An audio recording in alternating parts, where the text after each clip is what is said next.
51 seconds of logos.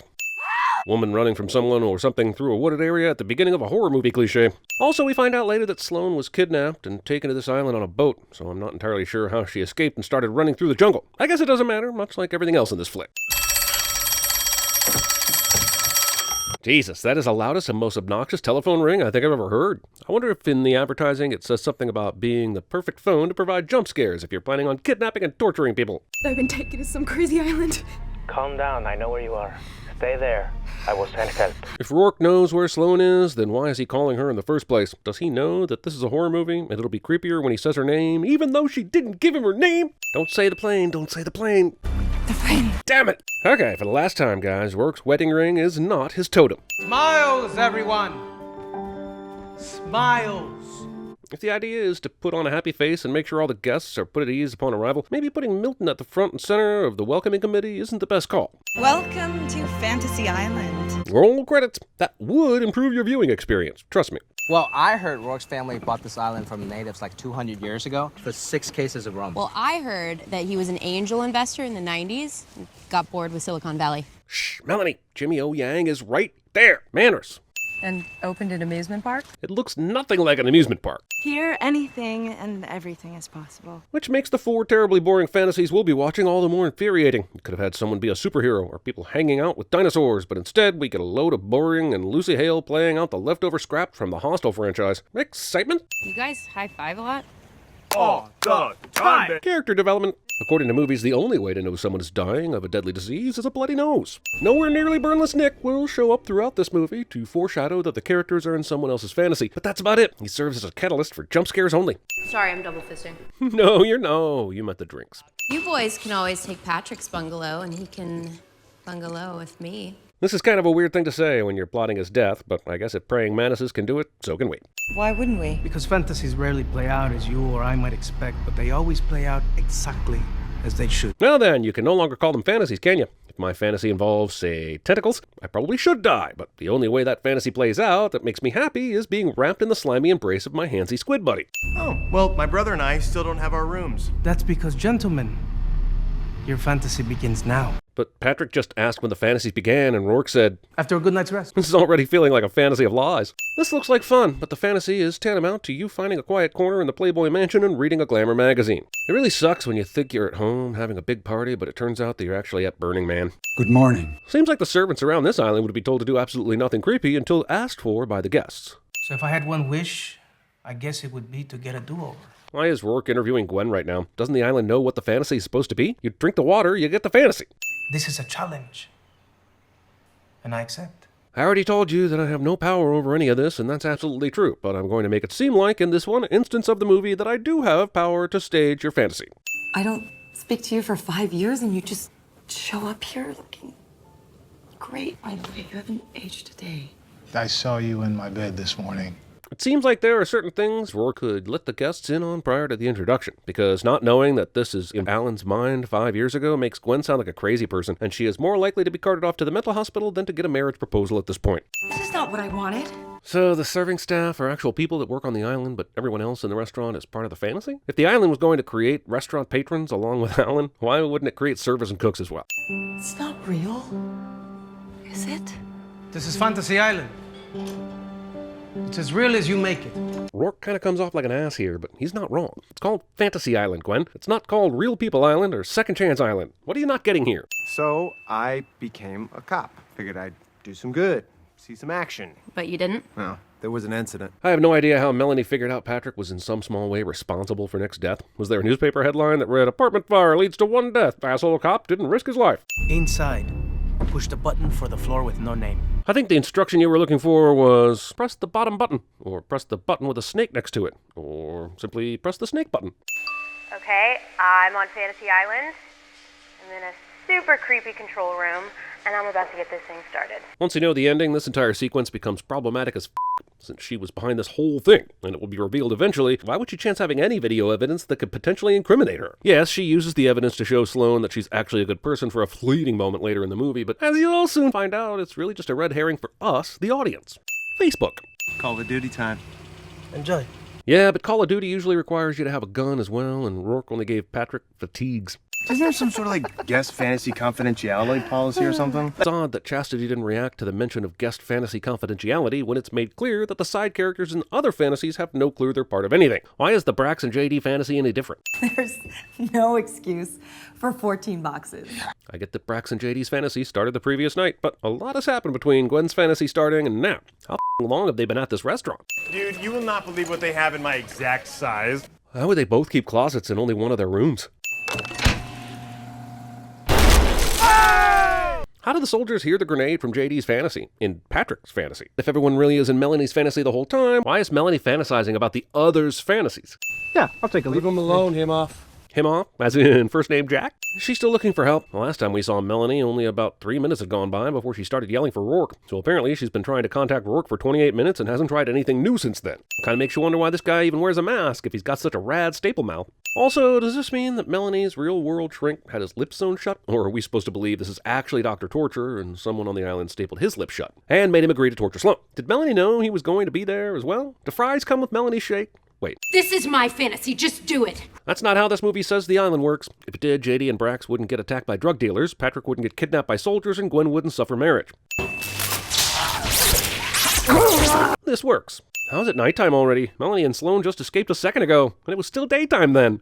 Are you and your brother enjoying your fantasy? First off, does Rourke just hang out by his phone all day and night? Second, how did he know it was Brax calling? Not like the antique rotary phone has caller ID. Ah, yes. Sounds like Kalashov's men. Who the hell's Kalashov? He's a businessman who formerly owned the house. Even if Melanie is behind this nonsense with the gunman, why would she make it where the people she wants revenge on could get killed without being able to witness it? Get off the phone, we gotta get in the panic room. Isn't it customary for panic rooms to have phones? As I have told you. Once a fantasy begins, you must see it through to its natural conclusion. Nobody knew what you meant by that! Genuinely nice moment in a movie that has very few, but they really should have asked what that meant before all this started, right? I don't even know what this is for, since he's just going to come back to life later. This turnaround while the camera follow shot is so reliable at forecasting a jump scare, I don't know why anyone uses it anymore. Dazed and confused. Huh? Yeah, like that movie came out last year. Hey dude, if you wanted to clumsily tell us that it's 1994, you could have done that when Patrick got shot earlier. You could have said, "In the Line of Fire," you know, like that movie that came out last year. Would have been just as bad, but funnier. This is the life you've always wanted, no? Good God, this part of the story is so boring, they should have called this movie Apathy Island. Also, in this fantasy, they give Gwen a husband of 5 years and a daughter that they will rip away from her once the fantasy plays out. Who would want that for any reason? No one will be seated during the Gwen gets a flood of memories like Jim Caviezel did in Frequency part of the movie. I first heard of his legend many, many years ago. A place where anything is possible. If Rourke is willing to tell the story of the island now, why wouldn't he have just told them all before their fantasies began? What the hell are you doing, Himoff? Oh, you two look so alike, you could be related. They don't. Patrick fights his dad because his dad doesn't want to go to Venezuela, because that's where he falls on a grenade and dies saving his men. But this is a goddamn fantasy, and I don't know why it matters one way or the other if he decides to go to Venezuela in this case. They're not changing history. Who gives a shit? You keep playing dumb, and I will show you what good actor I am. Playing dumb is exactly how you should watch Kim Coates in Resident Evil Afterlife. It will seem like a great performance. Yeah, well, I'm looking forward to playing with your pretty face. Maybe this isn't your fantasy. Maybe it's mine. Movie introduces an awesome idea that they could have used to make this movie 100 times more interesting, but it turns out to just be a cool line in a bad movie. How awesome! Maggie Q and her family are building sandcastles. I want a new fantasy. I thought it was very clear. There's one fantasy per guest. There's one fantasy per guest, unless you're Melanie. Then we bend the rules. It's interesting to note that this movie really isn't much of a horror movie. Sure, it has a slashery ending to it, but for the most part, it's a thriller/drama. However, to make sure you think it's a horror movie, it will randomly throw ghost jump scares like this at you, or have blood dripping from the ceiling. It won't really explain any of it, which is funny because this movie is 65% explanations. What am I looking at? Your deepest desire. What? This is Fantasy Island, not Desire Island, Michael Rooker. And while those two are similar, they're not the same thing. Fantasy is hypothetical, whereas Desire has a component of action to it. I say all this wondering why Sloan would have a fantasy playing out in the fantasy fountain when she has no f***ing clue what this island is and hasn't been asked to participate. Also, assuming this magical rock just shows you what your fantasy is, why did the participants have to fill out anything or tell Rourke what they wanted? Wouldn't they just show up and be thrown into whatever their desire or fantasy is? This movie is making up as it goes along. I'm a PI. Client offered me a big old payday to figure out what happens here and how. Wants to power the island for himself. His name wouldn't happen to be Charles Whitmore, would it? This movie isn't even trying to hide how much it's ripping off Lost, which is odd because it's an adaptation of another TV show that it could be ripping off instead. Get off this island with the canteen and tell the world about this place. What the f*** is bringing the water back to the mainland gonna do? The water won't make people believe this story. And how do we even know that the water would work far away from the island? Funny how the magic rock decides to go spoiler-free on Melanie's ultimate fantasy, showing snippets of other people on the island, but not actually showing what she wants to do to them, keeping her secret from anyone who might be watching. 6 years ago, there was an accident.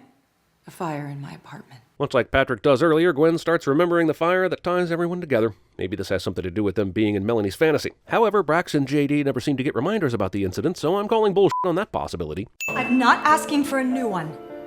I'm asking for the same fantasy done right. Gwen asks for the same fantasy done right, whatever that means. The only fantasy she's experienced is getting married to that one dude and having a kid. The fantasy she wants is the one where she saves some dude from dying in a fire. Those things are different. But even if she's asking for a do-over, that's a change we haven't been told is possible.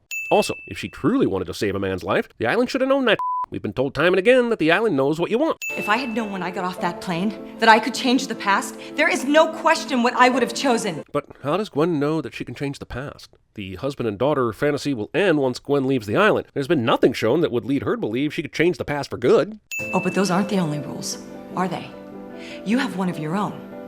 As long as you do the island's bidding, your wife lives. I honestly don't know how Gwen knowing about Rourke's situation is a gotcha for the rules in the island, but this movie plays fast and loose with coherence, so whatever. You misled me.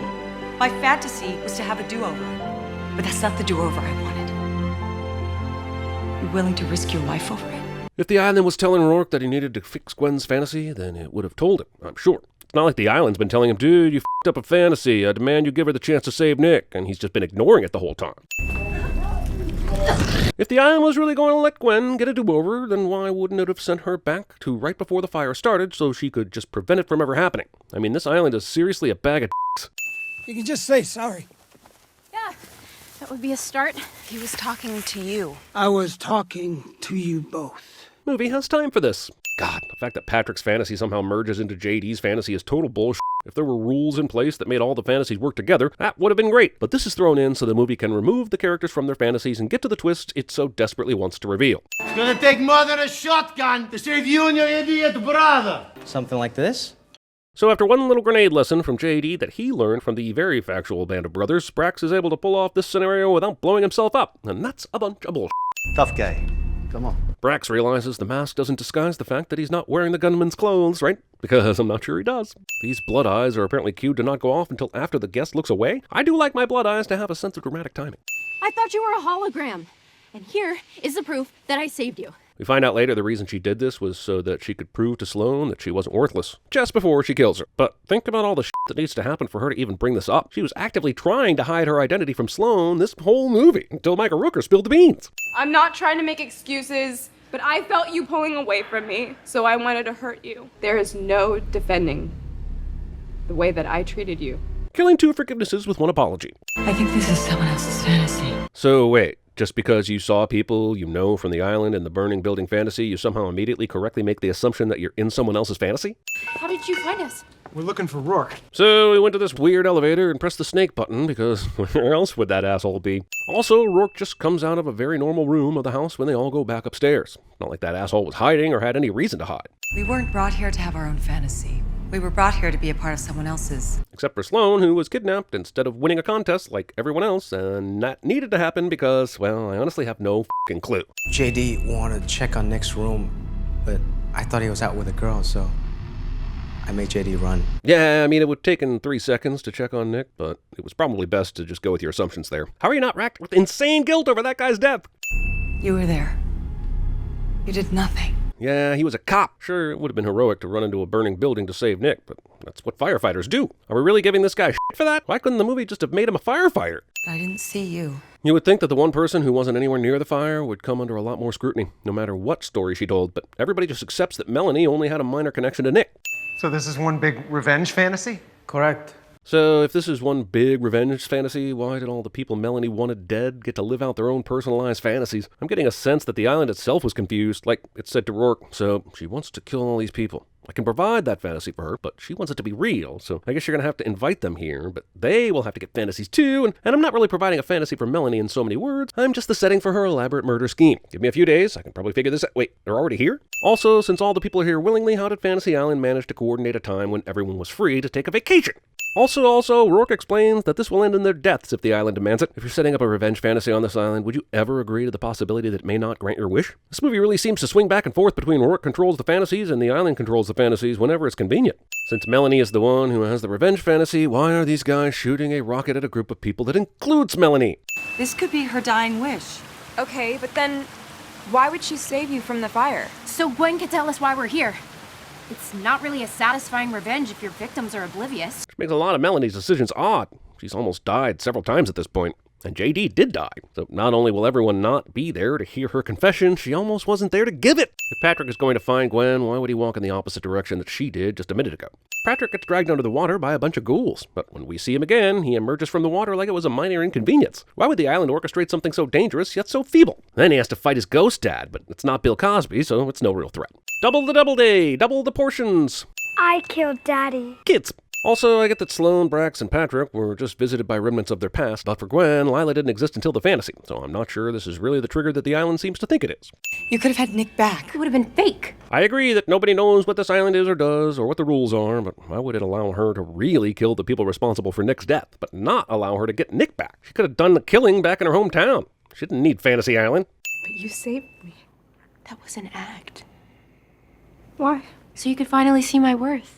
Melanie explains that when she saved Sloane from Dr. Torture, it was an act, but the whole idea that she saved her to show her worth is total bullshit, so that the movie can have its surprise and cover for the fact that none of Melanie's actions make any sense. Also, how did she tell Rourke that her fantasy was to put Sloane in danger and save her just so that she could kill her and all the other people on the island? There must have been a lot of ands in Melanie's fantasy that circumvented the only one fantasy per customer rule. As it turns out, Gwen did really want a family, as proven by the magic mirror rock. So why did the island ever give her a chance to at least think she could save Nick in that other fantasy? Nothing about this movie makes sense!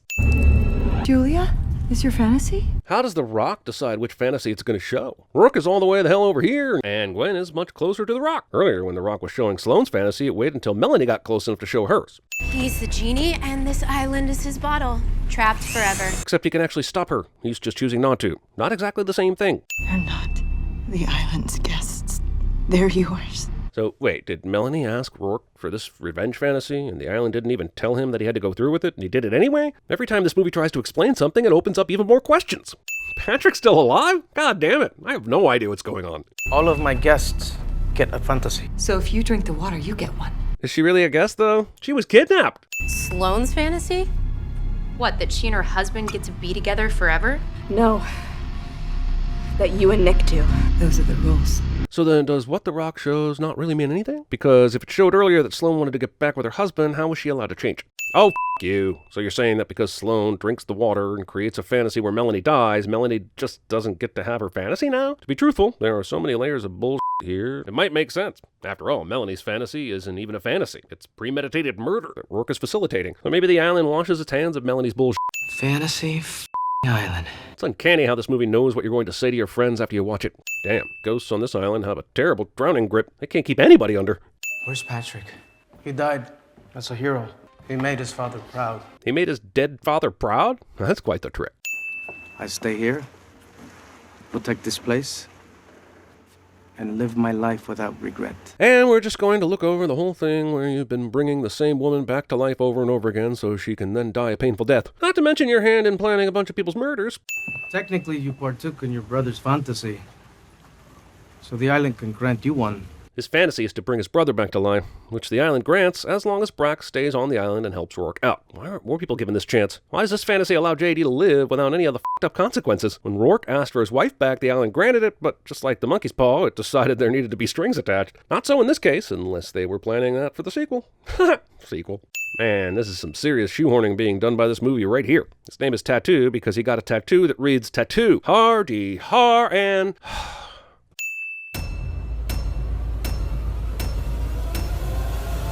Tell them that I am God. Alright, you can stop sending us concerned messages that CinemaSins stole our idea. CinemaSins is in fact our other channel where we sin, you guessed it, TV shows. Search for CinemaSins and find one of your favorite shows. Then, enjoy us sinning the shit out of it. I heard you two had a crazy night last night. Oh yeah. Crazy.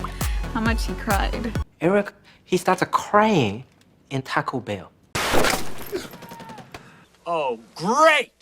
Real bullets! Sir, please Most people are so ungrateful to be alive, but not you. Kick off them damn high heels and climb, son.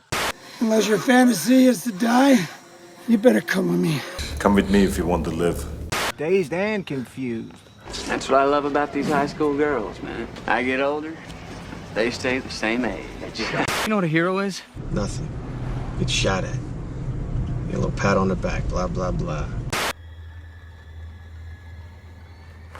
Nigga Sky.